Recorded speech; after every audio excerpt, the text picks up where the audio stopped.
Good morning, everyone. So today we're going to be looking at section 8.2. It's going to be our first day on this section, and we're going to be covering products and powers of products in this lesson. The first thing we want to talk about is, well, what does product mean? Product means that we are multiplying, right? So product is when we're multiplying.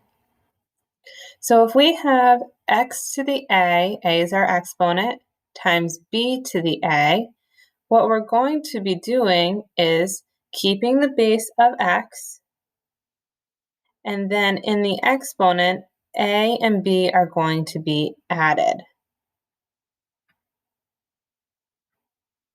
So a is your exponent, b is your exponent, and you're going to keep them in your exponent, and you're going to add them. So here are the rules. You only can multiply like bases. So because they both shared the same base of x, it was okay for us to multiply those. And then you add the exponents, keep the base always the same, multiply any coefficients that are there. So what that means, and I'll leave that like there so you can see it, is, make this a little thinner. So what if there were coefficients out in front? What if there was a 2 here and there was a 4 here? So you would have to multiply those coefficients, then your new coefficient would have been 8. So you would have had 8x to the a plus b. So since you're multiplying, you're still multiplying the coefficients, keep the base, and add the exponents. And I'm going to show you why that is. Now, if we had the example of x to the 5th times x to the 2nd, well, let's see. X to the 5th means you're multiplying x times itself 1, 2, 3, 4, 5 times. And x to the 2nd means you're multiplying its x to itself twice, so x times x. Well, what if you were to multiply all those together, because that's what this is asking us to do? You would have x to the 7th. X times x, there'd be 7 of those there. So that is why we just came up with our shortcut. Oopsie, sorry about that. Got a new trackpad over here so that I can write on it, and I'm learning the ropes. Okay, so x to the 7th. So that is our shortcut. Exponents of the same base can be added. So here are some examples. We can multiply these two because y is the base on both of them. So we're going to keep our base. And now we're going to add our exponents. So our exponents are 4 and 8. So we get y to the 12. And that's our final answer. Now this one looks a little bit different because we're not used to seeing x to the 1st. Normally we would just see x, right? Normally you would just see x times x to the 9. But the 1 helps us recognize that you need to add those exponents to get x to the 10. Now, a lot of times if you just see x like that with no exponent written, some kids want to assume that that exponent is 0. But if that were the case, it wouldn't be there. So be careful of that. And down below, we have x to the 7 and x to the 6. There we go. Add those, and you get x to the 13. All right, so here are some examples. The first one here, a to the 4th times a. Remember that exponent is really 1, even though it's not written. So that becomes a to the 5th. Now here we have x to the 4th and y to the 7. So hopefully you guys recognize that the base here is x and the base here is y. So the only time we can multiply and combine them together into one entity is if they have the same base, which these do not. So it is already simplified. So you would leave it as x to the fourth, y to the seventh. Now this next one, we have a lot going on. We have x to the 7 being multiplied to x to the 6. Remember, multiplication is commutative property. We can just multiply in whatever order we want. So the x to the 7 and the x to the 6 are going to multiply to give us x to the 13.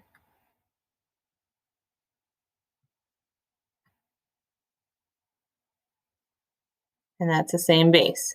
Now let's look at the y's. Y's are here and here. So I'm just going to highlight that from the start. So that's going to become y to the 9 and 10 added becomes 19. So your final answer is x to the 13, y to the 19. Next problem, we have coefficients being multiplied as well. So we need to take those into consideration. We need to multiply negative 10 and positive 3 to get us negative 30. So negative 30 goes out in front. That's your coefficient. And now we have x to the fourth times x to the sixth becomes x to the 10.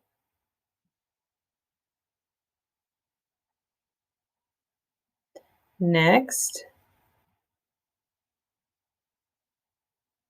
a little smaller, we're multiplying negative 3,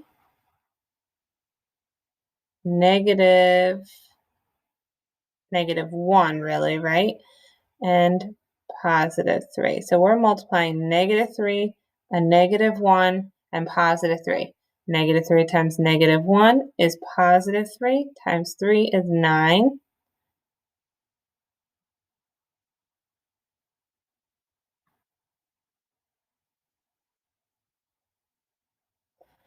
And then we're multiplying x to the 6th, x to the 9, and x to the 4th, all of which have the same base, so we can add those exponents and write it as x to the.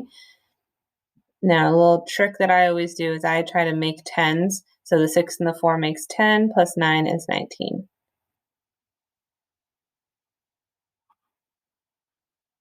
Just circle that answer from before. All right, now this next one, x to the y and x to the 3. Do they have the same base?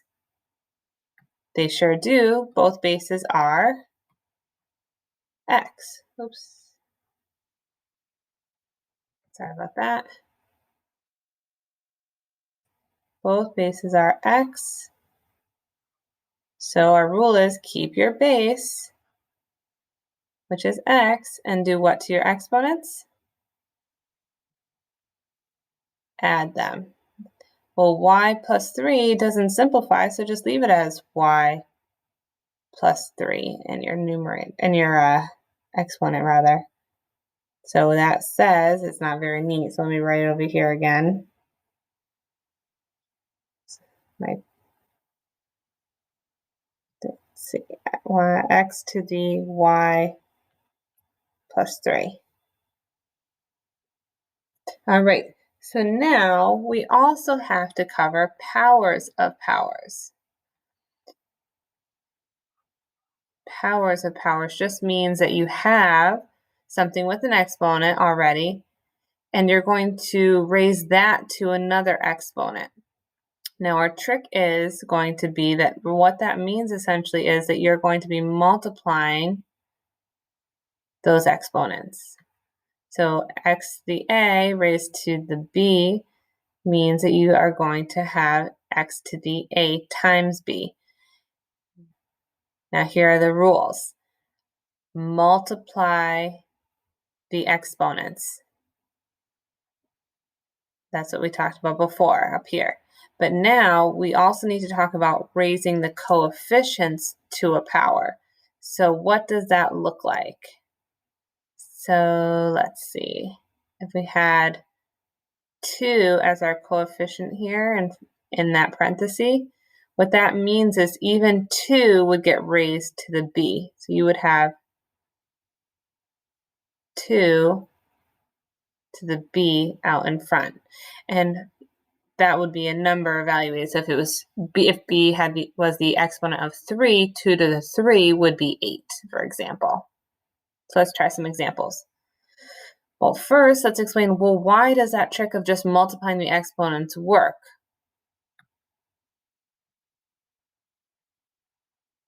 So if you see a base being cubed, so this is an item being cubed. Well, cubed means that this green item is being multiplied to itself how many times? 3. The exponent is 3. So x to the 5th times x to the 5th times x to the 5th. Well, x to the 5th times itself 3 times is going to be x to the 15. And if you were to count all those out, you would see that you'd have x to the 15. So that's why we're able to recognize that that is much easier to compute if you just multiply the exponents. So again, keep your base, multiply your exponents, but also whatever the coefficient is, that also gets raised to the exponent. So since there's no coefficient there, we don't have to worry about it. So here's our first example. Y to the 5th squared is going to be y to the 5 times 2, which is y to the 10. This next one, you might want to grab a calculator at first glance, but remember we can always just do our little tricks to do mental math. Keep your base of y, multiply, what is 5 times 2? Well, that's 10. And then just add 2 zeros on the end, one for each of those. And last but not least, 6 times 8 is 48. So x to the 48. All right. So now some of these are a little bit more intricate, like this one, for example. Remember we said everything in the parenthesis is going to get the exponent out in front. So 3 is going to get raised to that exponent of 2, and x is going to get raised to that exponent of 2. And, well, why does that happen? Well, think about it. What's the exponent of 3? It's 1. What is the exponent of x? Also 1. And what's our rule say? What do you do to powers of powers? You multiply the exponent. So 3 to the 1 times 2 is 3 to the 2nd. And x to the 1 times 2 is x to the 2nd. And then we just have to recognize that 3 squared is 3 times 3, which is 9x squared. Next, both r is getting raised to the 9th and t is getting raised to the 9th, and they're being multiplied. So we get r to the 9, t to the 9. Down here becomes x to the 6, y to the 6. Let's come over here. I know I'm doing them out of order, but 4 has the exponent of 1, x has the exponent of 1, so this becomes 4 to the 4th times x to the 4th. And that is not one that I'm going to expect that you know how to do in your head. But 4 times 4 is 16, so 16 times, so that becomes 256.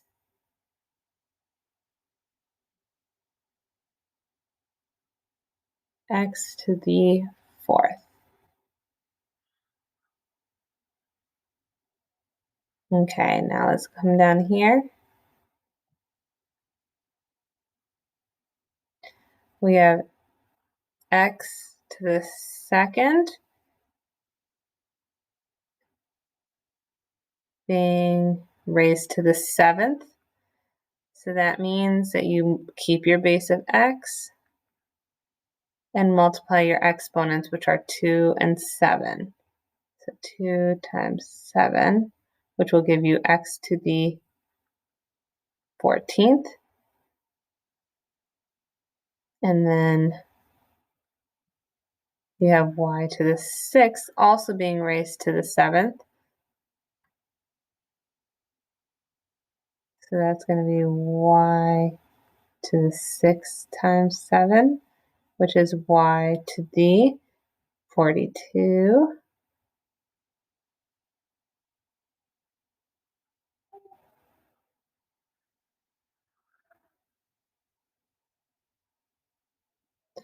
All right, down here, x to the 4th to the 2nd becomes x to the 8th, and y to the 1st becomes y squared. Okay, last one on this slide. We get 3 to the 3rd, x to the 12. 3 times 3 is 9, times 3 is 27. So 27 x to the 12. So now, I'm going to skip that one. Oops.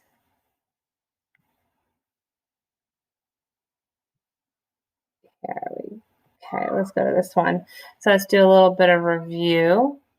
So this is a power to a power. So we're going to be raising 3 to the 3rd, y to the 6th. 3 times 3 is 9, times 3 is 27 again. So 27 y to the 6th.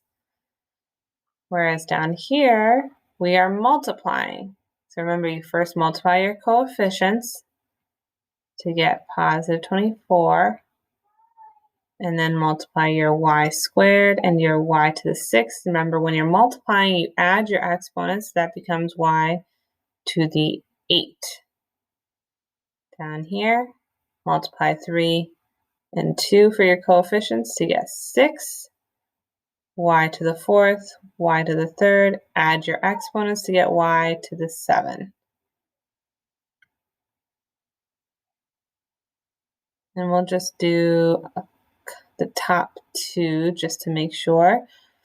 So here we have 2 to the 1st, a to the 1st, b to the 2nd. So we end up with 2 to the 3, a to the 3, and b to the multiply and get 6. 2 to the 3rd, so 2 times 2 is 4, times 2 is 8. So you get 8a to the 3rd, b to the 6th. And now I want from you to recognize that negative 2 is in the parentheses. So negative 2 is being squared. So negative 2 is being squared. And then x is being squared. What is negative 2 times negative 2? Well, that becomes positive 4x squared. All right, and your homework is on Delta Math. I know I skipped a few problems, but you'll have plenty of time to practice on Delta Math, and we'll do a day 2 next week after April vacation. Take care. Let me know if you have any questions. Bye.